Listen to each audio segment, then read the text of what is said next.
Good morning, everybody. Let me just get everything ready here and we'll get going in a really quick time. Let's get working this myself today, and so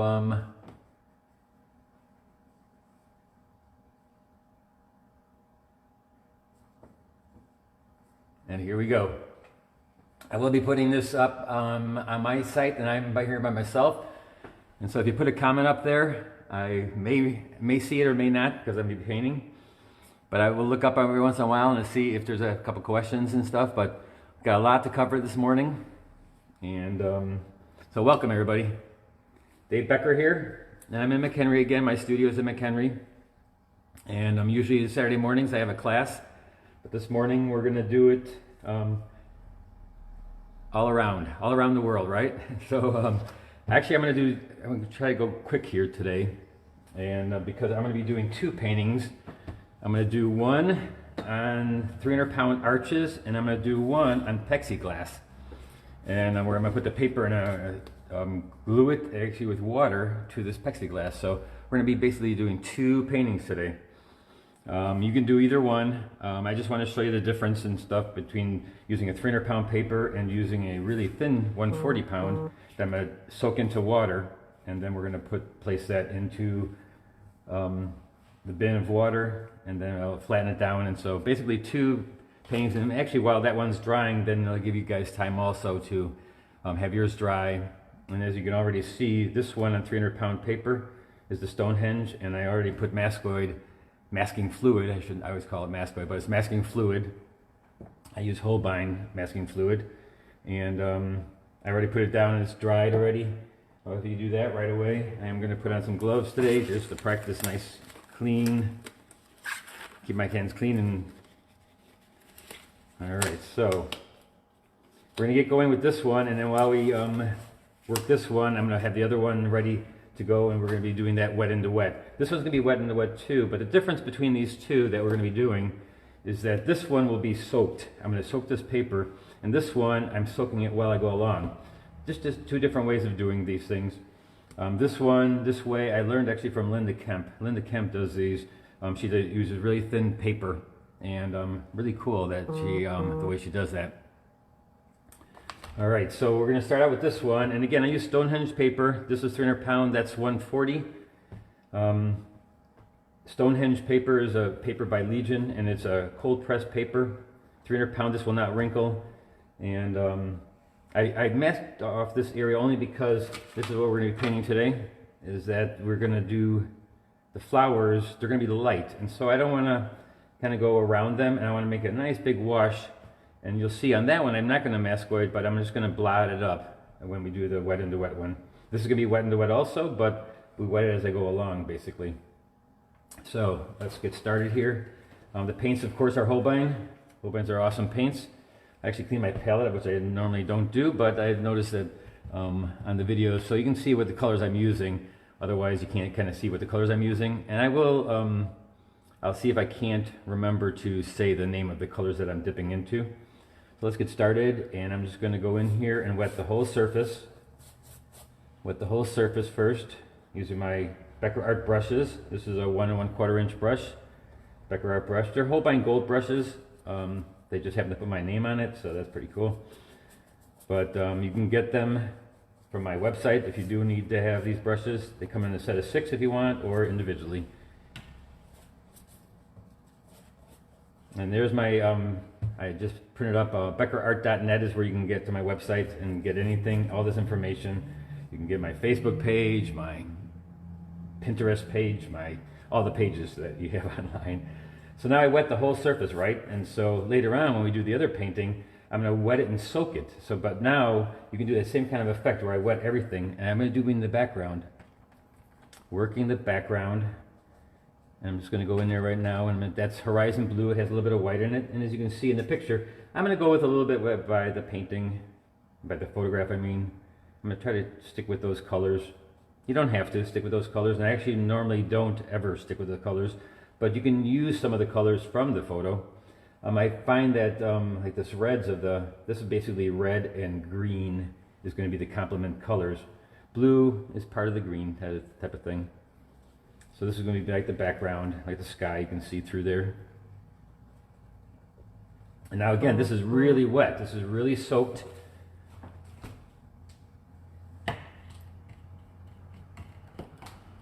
Okay, I'm also reading at the same time, so if you guys have something that you want to ask, I can read it up there. But I can't read and paint at the same time, so sooner or later you're going to have to, I'll probably answer the questions later on. Alright, so now we're going to go in and get some more of the darks, And normally with a painting you would like to dark, but in this case I'm going to put some of the dark in right away because it is the background. So it's okay to put some of the darks right away. And I'm working it wet, so I want the background to be soft edge. So get those soft edges. So that was permanent violet, yellow violet, yellow violet. Boy, let me have a drink of coffee here for a second. Early in the morning here on Saturday morning. This is permanent yellow orange, and that's brilliant orange, and this is Scarlet Lake red. So here we have quinacridone gold on this side. And I didn't squeeze in new tubes because you don't have to with Holbein. It stays nice and fluid. The paints, they don't dry out to a hard clump. The reason is because they don't have oxgall in it. And so this flower here is a little light, so I'm going to go around that a little bit, keeping it soft edge. So basically right now, you're getting soft edges because the whole surface is wet.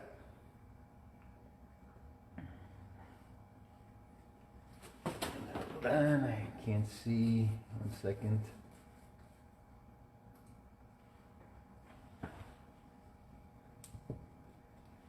We got everybody from everybody here. We got people from Hudson Valley, we got people from the islands, the Caribbean. That's Bud.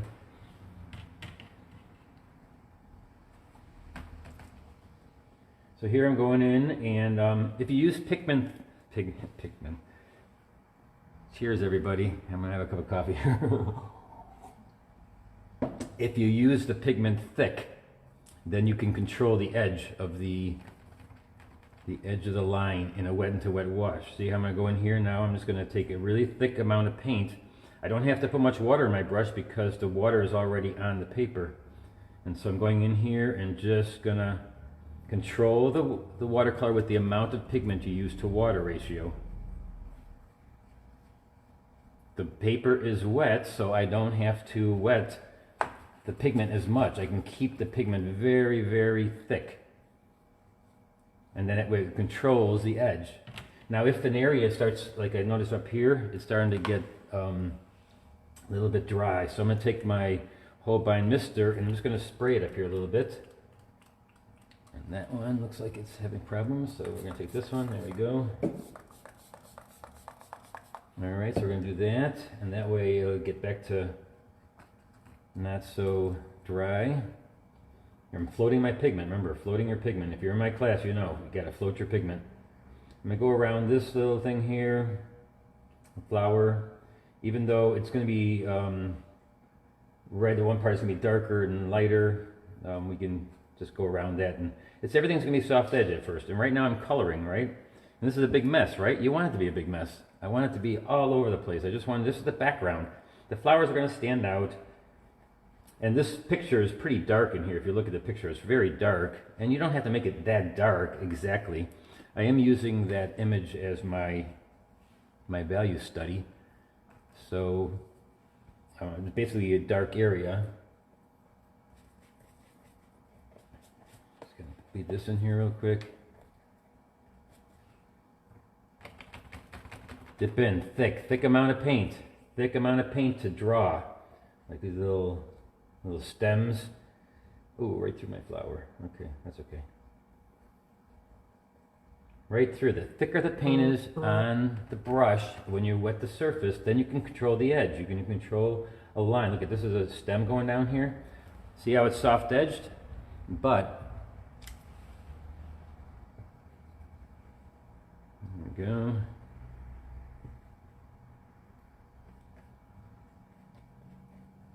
If you're following along, don't try to catch up with me or you go as fast as I do. Just go back later and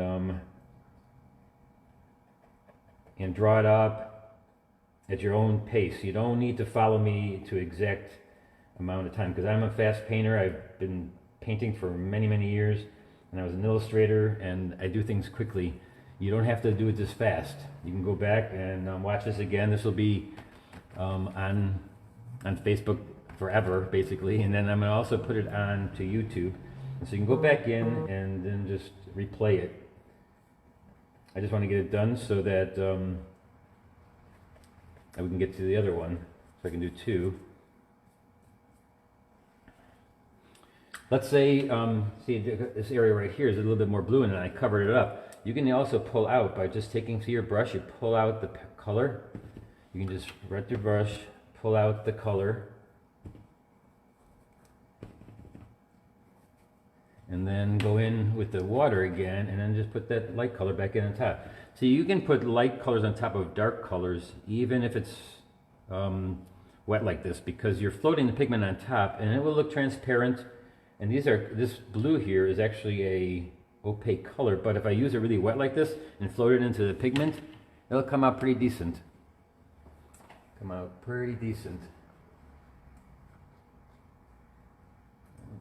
can't see what I'm doing here. Alright, so basically I'm going to let this one dry because it's very wet, and so you have to let it dry, and that's how come I figure I might as well do another one to show you how you can do it in two different ways. Because I do this this class where you do it wet into wet, because it makes people learn how to control their pigment. When I do the other way on plexiglass, you're going to see that it teaches you how to use enough paint. Because if you don't use enough paint when it's all wet into wet, you're not going to get any edges on your watercolor paper, and you need to learn how to get your edges, your soft edges, and control them. And when I do it wet into wet, I'm going to do this on this paper, on thinner paper. I'm going to do it on plexiglass, and I'm going to soak it into the water. So for a minute here, we're just going to put this over here, and I'm just going to bring over this tub of water, and we're going to take this. This is very thin paper. I'm going to throw it in here. I put the plexiglass in there. I let the paper soak for a little bit, and then I leave it in there for just a second or two, and that's basically what it's doing. It's soaking through the paper. The water is going through the paper, and now it sticks to the plexiglass. All right, so we're going to take that, and I get rid of this. In all my workshops, which I've got coming up, the next one hopefully will be up at Dillman's, we do this together. And so now this is totally soaked, very, very soaked in the water, and it's all wet and wet. And so what I'm going to do is I'm going to take my brush and just spread out the water evenly. Very, very wet. So if you're using it this wet, you're going to have to use a lot of paint, right? You can't use those little clumps in your palette. You have to put in fresh paint or use Holbein paints that are always fresh. And now I'm going to go and do the same thing I did here as I went along, but now I'm going to do it in a wet wash, wet into wet wash. And now I have to. It makes you, as a student, makes you use enough paint. Because if you don't use enough paint, it's just going to go all over the place. So this is a way I've been teaching beginners to use enough paint. Most beginners don't use enough paint on their palette. They don't put enough paint on their palette for one, and then they don't use enough paint to control the edge. Everything they do is a tint, and so we want to go beyond a tint and go into a wash and use a lot of paint, thick amounts of paint. It's almost like using acrylic. Now, I didn't put masking fluid on here, so I'm going to kind of go around this main flower here. So this gives you a chance to catch up, and so while that one dries, I will show you on this one how to do it again. This one, it's the same thing that we're doing on here, but here you're forced to because it's all wet. And this will not dry for another hour probably, the paper, until I release it from the plexiglass. It's going to stay damp. If you ever taken a Linda Kemp workshop, she does this she told me at one time to get, if you go to a dollar store, you can get the butcher blocks. There's a plastic, and you can put the paper on there too. It's a great way of learning how to control the watercolor and using a thick enough amount of paint. Alright, so now let's go in and get our thick amounts of paint. I start with the orange first, like I did the last time. Put that in there. Now I'm covering up my paint picture, so you can see there. Cover up the Holbein, and you guys can get that information later. So I'm going to put my orange on top. I put my darker colors, and see how this is totally soaked, but I'm getting edges. I'm getting soft edges because I'm using enough paint. Today's class is all about using enough paint, about getting in there and controlling controlling the edge on the watercolor. And I don't have green in my palette. Oh, I do have a couple of them, but I mix my green. I use quinacridone gold, and I use peacock blue. Look at this green. Isn't that a great green?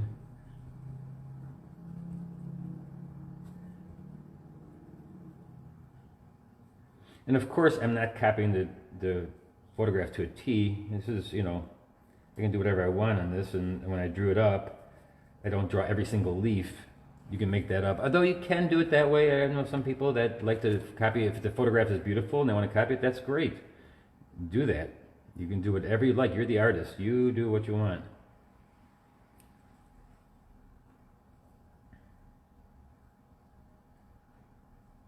God, again, I did the same thing on the other one. Went right through that flower. Oh well. Nice and thick. Keep that paint thick. Draw with your brush. You're drawing the look of the painting, and what you see, the objects, you're painting them. You're actually drawing and painting them at the same time. And since it's wet, it's going to stop. It's going to stop if you use a lot of pigment. It'll stop at a line. And try to work an area and get out as fast as you can. Try to get that done and go beyond that and just go to the next part. Get it done. I'm kind of jumping around on this one, which I normally don't do, but we're going to just go through here and try to get as much done as possible. Getting two done at once is just a little bit fast, but I figure, you know, while this one is drying, I can do another one to show you one more time, and that'll give you guys a chance to catch up if you are doing the first wash. The flower pictures are usually pretty nice to do because, and a little bit easier because of the drawing aspect of the whole thing. If your drawing is off a little bit when you're doing the painting, it's not like you're doing a portrait, and if the eye is a quarter of an inch off, that's okay. Here, if you're off a little bit on a flower, that's okay. You know, it's not like nobody's gonna know the difference. If you're doing a portrait, yes, people will know the difference if an eye is off by a quarter of an inch. So now there's also kind of techniques you can do. You can throw salt in there. You can do all kinds of things. Later on, I'm going to show you how to use a stencil to get some lights back, and it's always a fun thing. I've just learned recently to use stencils in your work. Kind of fun. So we'll do that when it's dry. Hope I won't keep you too late this Saturday morning. But usually it's been to about an hour. We try to keep everything down to an hour.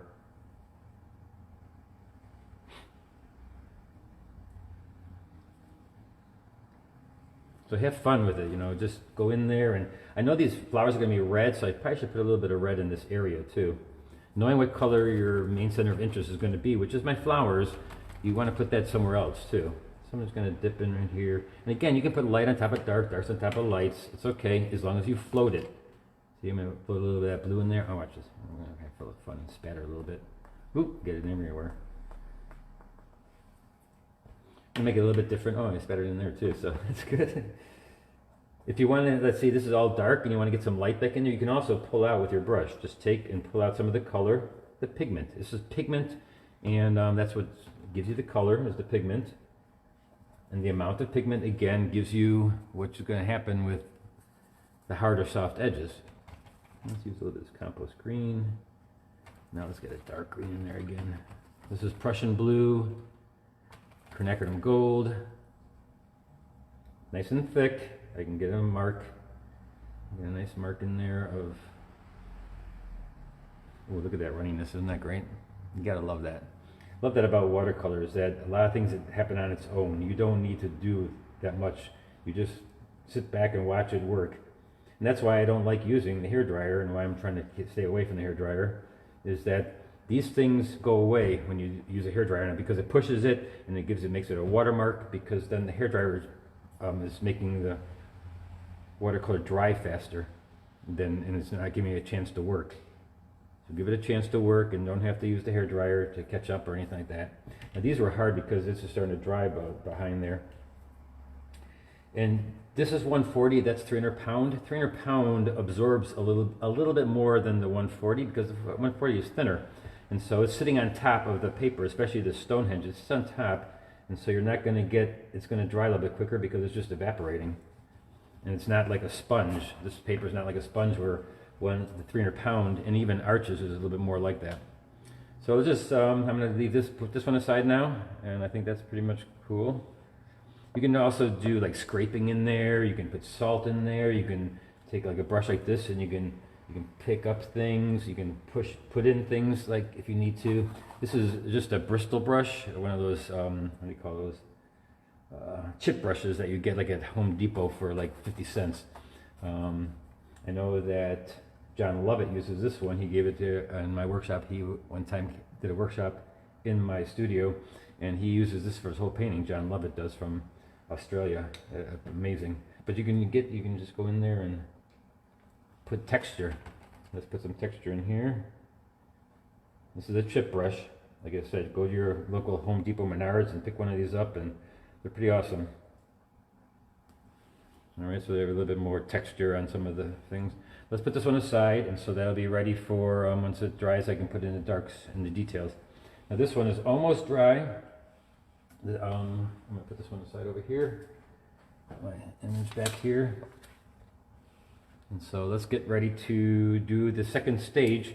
So I put my background, and now I've got to go into getting my my darks, basically. I know there's darks in there, but this is the first wash is pretty much the lights to a medium. And so now comes my darks and my colors of the flowers and stuff. So I'm going to go right away, right into the flowers, and just start getting that. Now I'm going to wait a little bit longer to taking this masking fluid off, because it's still a little wet around there, and you never want to take masking fluid off when it's damp. It will just, all that stuff will go into the flower if it's just even slightly damp, and it'll probably wreck the paper anyway. So we're just going to go right in here right now. I'm just going to go right into the flowers and just start with my flowers. And that's Opera. We have a little Scarlet Lake, a little orange. And so we're just going to kind of go in here and just put some of the flowers right away.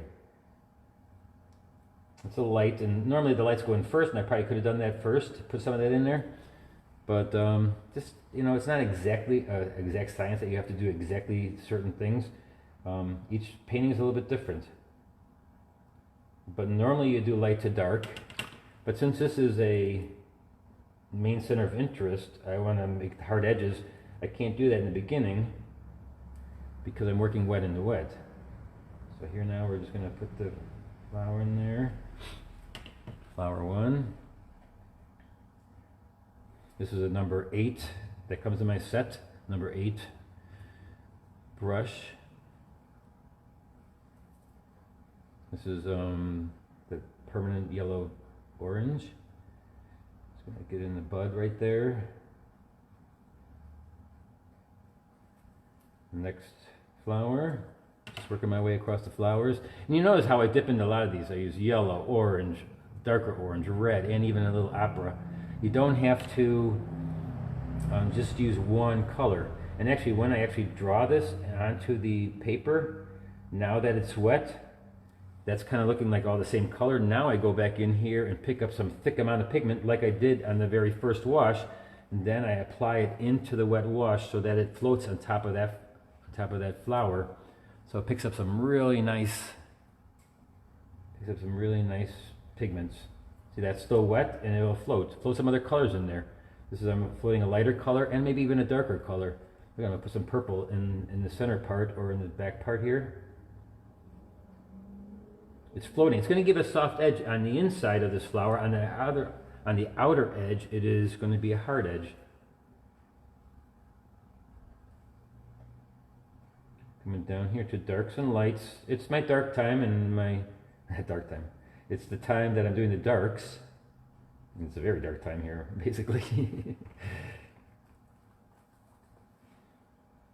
Alright, so that's those flowers, and then we'll go right to the stems. Working it from the details, and then I already did my background, so that's pretty much done.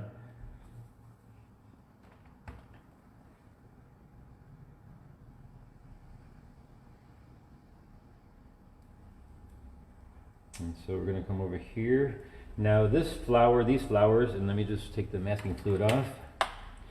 So this is a rubber cement pickup, and you use that to get your masking fluid off after it's dry. And you just real lightly take it across, and it's wet on the actual masking fluid because that didn't evaporate yet. So let me just dry the top of that because it was just squeaky. I'm just going to take it off by peeling it off, and you do this slowly. Don't rip your paper. Do it slow. So just real little slight swipes. And just take it towards the center here. Gotta watch out. This masking fluid is like a rubber, and you're putting it on paper. And so, depending on what kind of paper you're using, if you have paper that's very, I guess, soft, then sometimes it will rip the paper right off of there. So that's just one thing you gotta watch out for. Normally I don't use masking fluid, but I wanted to just show you the difference between doing it like that on the wet and the wet, and doing it wet on dry surface, and trying to keep some white of the paper. Quickly, this is kind of boring to watch, I know. Try to get this done as fast as possible. You can peel it, see how this peels really nicely, this masking fluid by Holbein. So really, they also have the pen. I'm not sure if you remember me talking about the pen in the last videos, but the pen is a great thing for using small little line markers. There's a little metal piece there, and when you write, you can just write like a pen, and you just squeeze it like this. And all these are available right now at the Vermont Art Supply. VermontArtSupply.com has a lot of Holbein stuff. If you can't find it like at Cheap Joe's, usually Vermont Art Supply has all the supplies. They happen to be in Vermont, and that's where Holbein is located. Holbein also has a place in Canada, which I was hoping to visit this year, but we're not quite sure if I can get up there. Alright, so that's now white back to my white, and so we'll use and start doing those flowers right now. I'll do the light parts, and I'll put the dark parts on top of that because we didn't get a chance to do the light parts on our flowers yet. So here I'm using a pink. Now, at first I was going to try to make these darker and vibrant like the red that is inside the picture, but and I was going to flip it over where I make these lighter. But then I decided I'm just going to make this lighter and darker all together. So I'm going to put my light pinks and look at this pink. This definitely has white in it, but if you put down the water, actually use a lot of water, and then just let the pigment float, it'll be very transparent. It's not like gouache. The gouache is putting it on really thick. This is you put on these colors that look like gouache and put them on to a thin layer.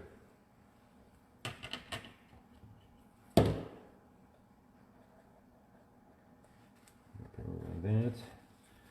So now to get some of that red from above here down to there, I'm just going to go right over the top of some of this hard edged, but it's dry. And then later on when that's dry, I'll put a dark edge around that to pop that forward too. I'm using some of these colors from above down here, even though they're not in the photo, because that's what you want to do. You want to get some of these colors from up here, down here, maybe even over here later on.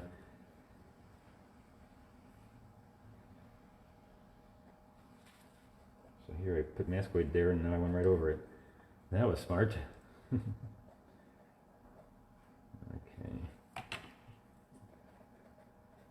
So there's my lights that are going to be soft edged inside. On the outer edges, hard edged because of the masking fluid that I put on there first.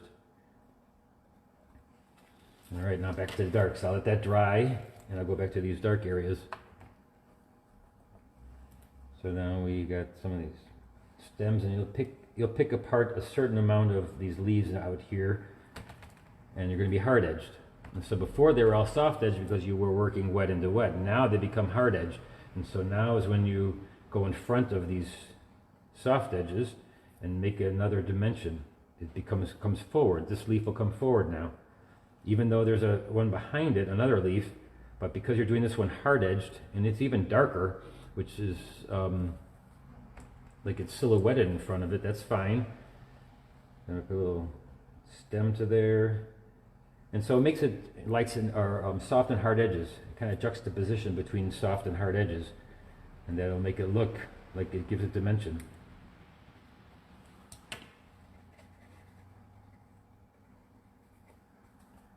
Here, a couple hard edged leaves.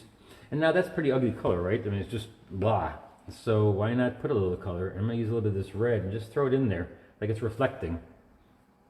Inside, not the outer edge, it's the inside, and I'm just going to float it in there. And it's a lighter color on top of a dark. And you can do that in my class. It's I know a lot of people don't teach that or don't like that when they put it light on top of a dark. At least when I was going to school, Mr. Irving Shapiro definitely didn't like using white or a color with white in it. So I've gone beyond that part, and I kind of like using the opaques, but in a transparent way.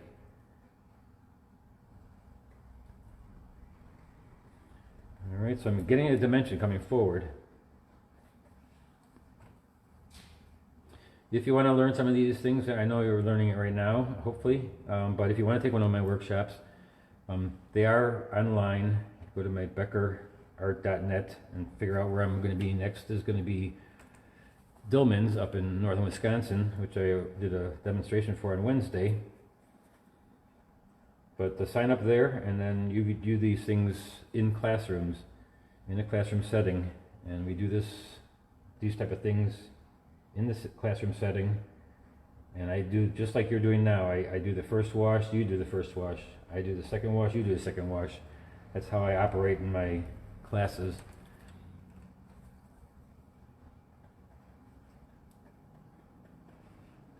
All right, so see how we're just going in here.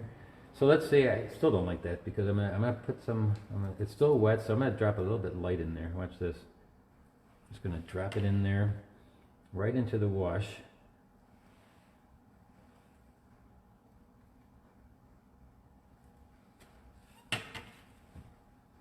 Okay. So we got two dimensions already: the background and now the foreground. See how the hard edges come forward and the darks make the objects, and then I just create the objects. See, that was a little wet, so you're getting those really weird lines. It's okay, we're just gonna use it. Don't try to correct your mistakes while it's wet, and try to go to one spot, get it done, and move on. Don't try to jump around and try to correct things, and that just messes everything up. If you go back in and try to correct mistakes, it's hard. You can do it, but let things dry. Let things totally dry, and then you can go back in, scrub it out, and then apply again on top of that. It's always working things wet into wet, and if you want a hard edge, you need to have it dry. Control that watercolor. Control it. Also, after this demonstration, if you still feel like you want to do some more painting and stuff after another artist, Dale Popovich does one at noon, I think. You can go see his, and I know a lot of the other artists are doing these tutorials and classes, live classes. And there's Dale, Lynn Pratt also, I think, does some classes. I think Linda Kemp, I think I think that she may have some classes going on. Scour the internet for some of these that are really great things to do while you're sitting at home. Okay, here we can get some orange back here. All right, so we're going to keep that one now, let that one dry, and then we'll put the finishing touches on that. And so while that's drying, I'll again put this up here and show you what to do on this. So this one should be pretty much, let's still pretty wet, but I'm going to have to go and just do it. So see the difference? The difference is that it kept on bleeding and going out, and so I didn't use enough paint on some of these spots to where it just all bled together, because it was really wet and it's soaked, and so it's actually still wet underneath, and this whole area is still wet. But it's another way of working, and it's kind of nice because it stays wet longer. And so when we do this in classes, in the classroom setting, we usually spend all morning into the wet wash and getting and learning how to control edges. But now we're just going to go in here, and by the time I get to this area, hopefully it'll be dry. And I also can show you how to wipe out, areas. So let's do this again, and it'll give you time to catch up, because you're just working one painting, I'm working two. So here we're just going to go in here again, get these flowers going. And so again, what do? I have a hard edge, but then I float pigment inside there. 2 times is a charm, right? We can give you a chance to get yours done, and then also see it twice.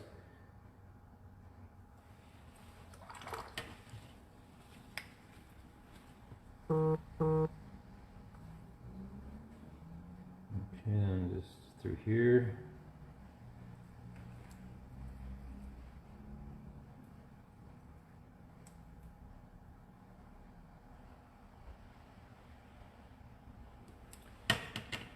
So here we go again with the darks. Hard edges, but then inside the hard edge, you can work it so that you get an edge. If you need an edge, like there I need an edge, the front of that edge. Here we can, this is permanent violet, this is imidazolone brown. Yes, I said that right, imidazolone brown. With the violet, it's nice and dark. Now I lost this flower completely, remember, because I didn't have masking fluid on here. So let me just show you. You can take a magic white eraser. You can get these at the dollar store, 2 of them a pack for $1, or you can get the Mr. Clean ones. They're all good. They're just a white magic eraser. I'm just going to pull out some of this light again from this flower. Give it a soft edge. This is 140, this is 300 pound, remember that, because this, it's just going to act a little bit differently. And so learn how to work the paper that you're working on by taking little sheets of that paper and practicing on it. If you don't practice on a piece of paper and you don't know what it does, it's going to be hard to actually do a painting on it. So always exercise and do exercises with paper and try different things like washes, and put wet into wet washes and wet on dry washes. None of these papers or paints or brushes come with instructions, right? So to learn how to use them, you've got to practice with them. And that doesn't mean practicing like by doing a painting. Paintings are great to do, but you're going to be too caught up in making the painting look beautiful. But if you just do exercises where you're just putting down paint onto the paper and trying to use your brush in a different way, that's really important, because you have to learn how to use that particular material, or that tool, that brush. You don't learn it by doing the painting, because the painting you're just basically looking at the photograph and copying what you see, and you just have to go through the motions. So practice with your brushes, practice with your paper, practice with your paints. Try it and just experiment with stuff. That's why in my classes, I really don't usually care how well your paintings come out. I look and watch you and make sure you learn how to use the materials and how to, basically learn how to use the materials. Again, I'm making a green with quinacridone gold and blues. That's peacock, ultramarine deep, Prussian. Now I'm going to go and make it my darks, right? Now this paper is still a little damp, so I'm going to get a little bit of an edge on these. A little bit of soft or like a runny kind of edge, which is fine. So since it's still wet, I'm going to know that if I use more pigment than it's on there, it's going to stop it from running too far. I will still get a soft edge like that, and it will bleed and give me those little watercolor fingers. I call them watercolor fingers because they're little fingers that go out into the... Remember, this was really had all those fingers, but now it just all went together.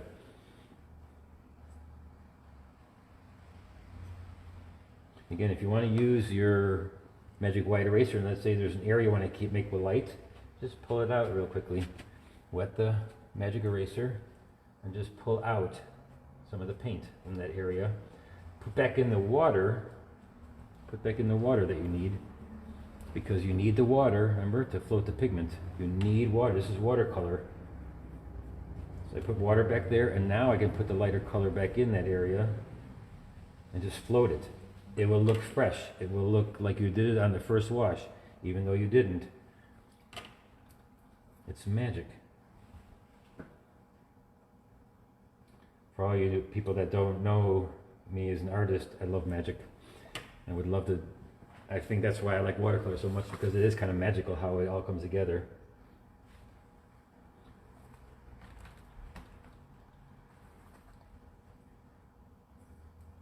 Alright, here we go. Some of these edges, hard objects, dark hard objects.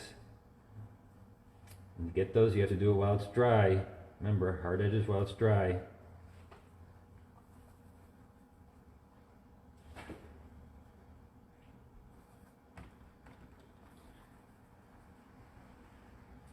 Thanks everybody. Thanks for coming in, and I see that some of you missed the class. Yeah, I miss you guys too. I would love to have you guys come into the class. I have 2 classes usually during the week. One on Saturday mornings right now, and then one in a town called Libertyville, and I do those on Thursdays. And sure do miss doing those, but hopefully in time I can get these online too, but it's just not the same as being there. It's so much fun seeing you guys.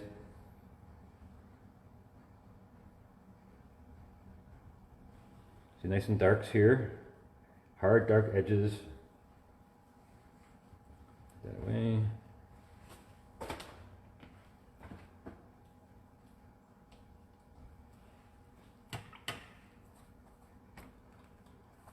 If you guys got some questions, you can write them up there. I can look up it once in a while. I'm not sure if I'll look up every time, but if you have a question, just let me know. Write them down there, and if I don't get into them now while it's on, I can always get them later, and I will email you to you back or post it later on. See, this area is still a little damp, but if I use enough paint and I use it thick enough, it won't matter. I can still get a soft, quite slightly soft and hard edge there.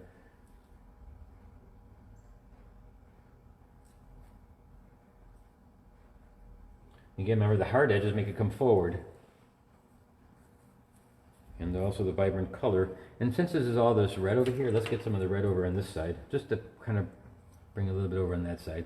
You don't have to do it right now. I can also do it later, but while it's wet, I might as well float a little bit of that red. And even that opera. Opera you usually have to mix with something, because by itself it gets really vibrant.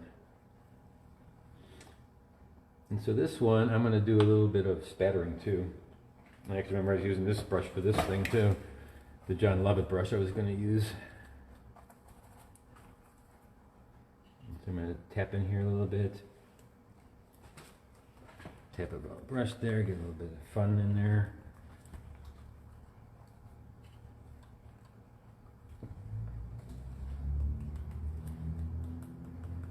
How are we doing for time? What do we got here? Okay, so I'll try to keep it to 11 or 10:30. So I keep it an hour. And then I can go and watch you guys, see what you guys had written.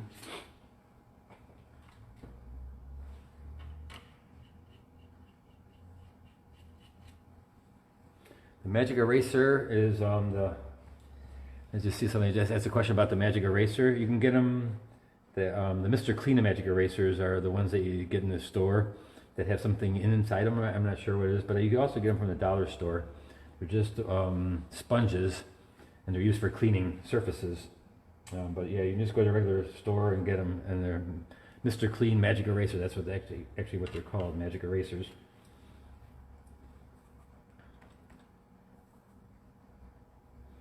All right, let's put this one. This one's going to dry now, and so we'll put this one right over here and let that dry flat. And now back to the original. We're going to put the finishing touches on it, and that's the details basically. You're going to go in, look at your photograph. Where's my photograph? Oh, here it is.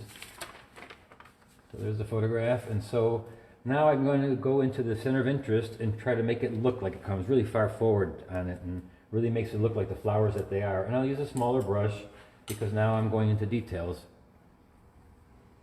The main flowers now have to be brought forward and get them to look like the center of interest. And so I'm going to go in here. Still a little wet, but that's okay. We have to realize that it's a soft edge then. So on here we're going to get a nice dark. This is Scarlet Lake Red for anybody who wants to know the Scarlet Lake. And I use a little opera with the Scarlet Lake. It makes it a really, really vibrant red.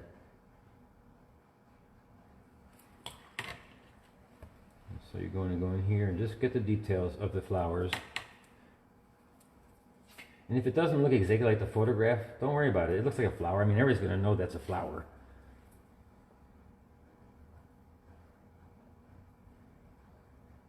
I think. Hopefully they all think that this is a flower.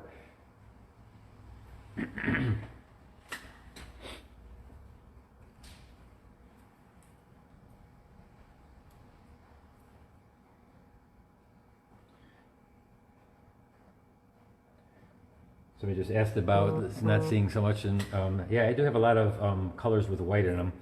I have the lavender, the lilac, jaune number 5, brilliant pink, shell pink, horizon blue, compost green, these grays in here. They're all have, this is gray on gray. I do have a lot of colors that have white in them, but the way I use them is by floating them into the water, and by doing that, you can make them look transparent. And then you just have a pastel-y color, and that's a good thing, I think. I like pastels, and I like how they have the pastel colors.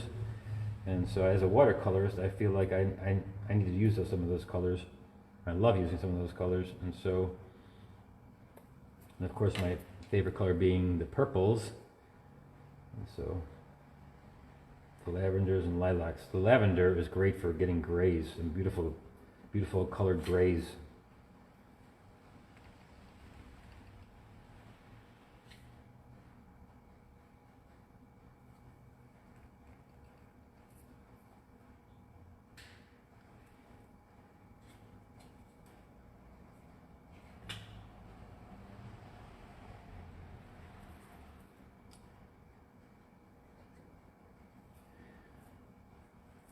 Mr. Bob Richards asked about the plexiglass and stuff, and if I can find if there's a technique, a place to find a technique, and I'm not sure if there's an area or a tutorial on that technique. It's basically just working your paper wet into wet, and so it's just basically keeping your paper wet for a long time. If you look, this is going to be wet until I actually peel it off to the plexiglass, and inside, on the inside, or the inside. It stays wet, and so the surface will dry, but the paper will stay flat, and it's thin paper. You can use like 90-pound paper if you can find it, because it makes the paper very flat, and it'll stick to that plexiglass for a long time. Actually, probably 2 hours. It's definitely the length of this video. It will stay wet, and I probably won't be able to do the details on that one for you guys, but I'll just post it after. I'll just definitely get this one done. And then you can go back to your paintings and get them all done too.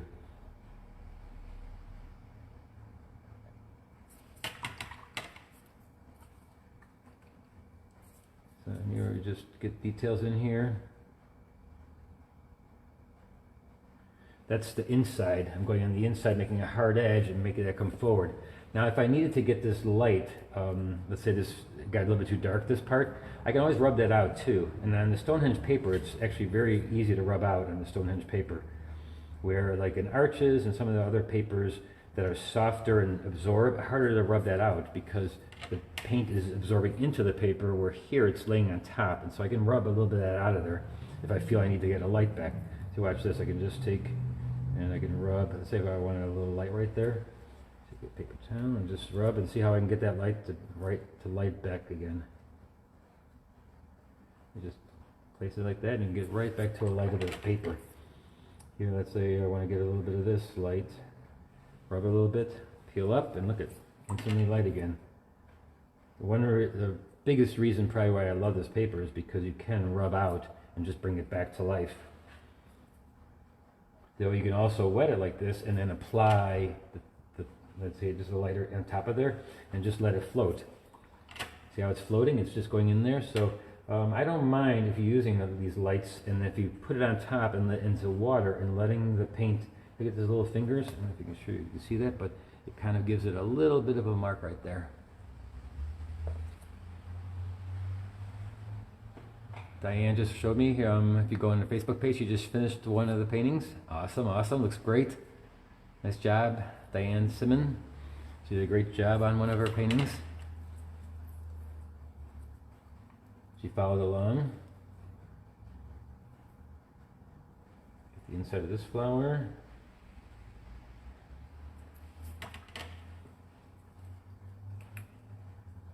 So let's see, this is still a little wet, otherwise I get in there and get some more details. But you can't get details if it's wet in the wet. I mean, you have to get a hard edge, right, for the details. So that's why you have to wait for it to dry and get those nice, nice hard edges.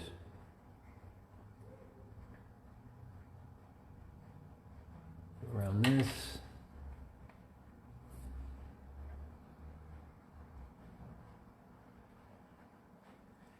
Alright, so the final thing I'm going to do on this, other than trying to wait for this to dry, is I wanted to show you stencils, right? I want to show you the use of stencils nowadays in watercolor. The stencils I get are from stencilgirlproducts.com. I'll put that into the post later on. Excuse me for a second, let me get a cup of coffee. So I have these stencils, and again I get them from stencilgirlproducts.com. These are stencils that are very wild kind of stencils, and you normally don't see stencils like this. There's all kinds of stencils, I'm not sure if you can see. But what I do is I use these in some of my work to grab back the lights and give it a kind of a negative painting look and effect. So real quickly, I'm just going to take one of these, and I will show you how to use these. And you have to do it when it's dry. Make sure your painting is dry. And so let's say I want to get an area where I want to bring back some light. And actually, should I do it on this one? Yeah, I'll just do it on this one. And I do a very limited amount. What I do is use it so that it brings back an area, and it makes it look like you're getting the light back. And it actually looks like negative painting in a way. It's kind of an easy way of doing negative painting, or the cheater's way of doing negative painting. So I'm going to bring this up here. I'm just going to lay it on there. Make sure it's dry. Again with the magic eraser. You dampen the magic eraser. And you can use any, you don't actually have to use a stencil. What you can use is a screen, whatever other people use. You use something that has texture, like it looks like a stencil. And you can cut your own stencils too out of paper, and then you take your magic eraser, again, it's just damp, it's not wet, and you just rub across the stencil, and you take away some of the paint. And again, this would be harder on like paper that you can't rub off of stuff on. But what happens is you just rub this off, and it gives you the look of the stencil underneath. So now I have a little bit of the look of the branches and stuff like there. And I'm going to do that. Use it sparingly. You don't have to use this everywhere. But just kind of gives it a kind of a really neat look. I learned this from Trish McKinney. If you look online, she does a lot of stencils in her, I think she uses more acrylic. But Trish McKinney, I think is her name. You look her up on the internet, and she gave me this stencil at a conference in San Antonio when I was with Legion Papers, showing the new black Legion paper away. So here I just rub. See how I'm rubbing? I'm rubbing the paint away from there, and then when I pick it up, it makes it look like these branches and stuff. And then you can go back on if you don't like it. You can always paint back over it and stuff again. But that's one way of using the stencil. Again, stencilgirlproducts.com, where if you want to pick up some really cool stencils, I mean, they make all kinds of stencils. Anything, thousands and thousands of stencils. Again, they all have a kind of a look. And so you have to watch out, though, when you're using these stencils, that you don't use too much of it in your painting. And just here and there to kind of grab a little bit of an area to make it look like you know what you're doing with negative painting, for one. All right, let me just look at one more thing here, and then we're going to be calling it quits. I think we're almost getting 5 more minutes, and we got an hour's, right? So I like to keep them underneath an hour. So again, one more thing here in the flower to detail it up. Still not quite dry, but I'm just going to have to go in there. So let's see, we're just going to.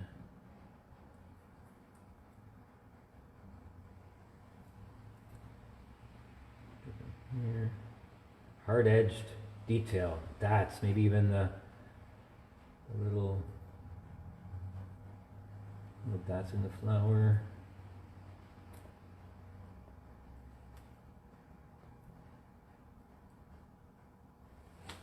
Put my head in there. Oh, sorry about that. Just forget that I'm on camera.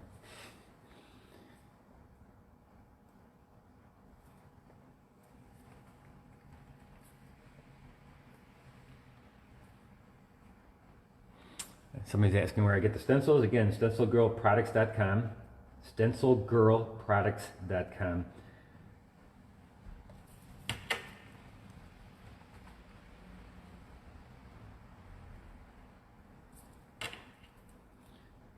Trying to get some of that really vibrant red in here and make it look hard edged, even though this is still wet, and a little bit wet in here.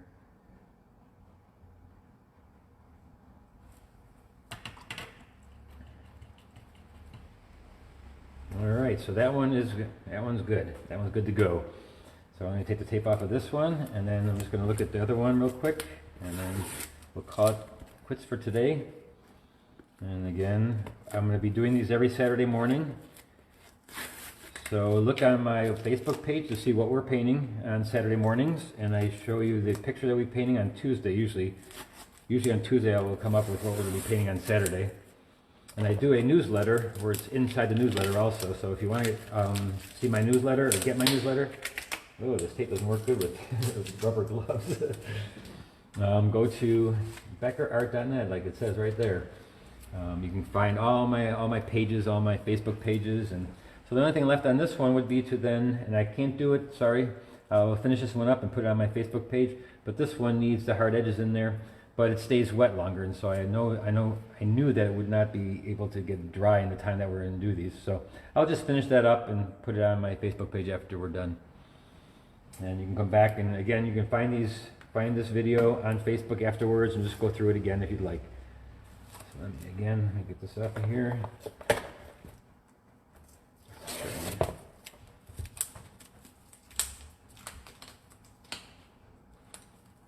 Oh my gosh. Don't work with rubber gloves and tape. Can't get it off your fingers. Oh, stick it. All right, here we go. So there is the painting. There's the one that will be the painting. And have a great weekend, everybody. And mark down your questions on Facebook, and I will get back to you hopefully by at least Monday. All right. Thanks a lot, everybody. Have a great weekend. Bye-bye.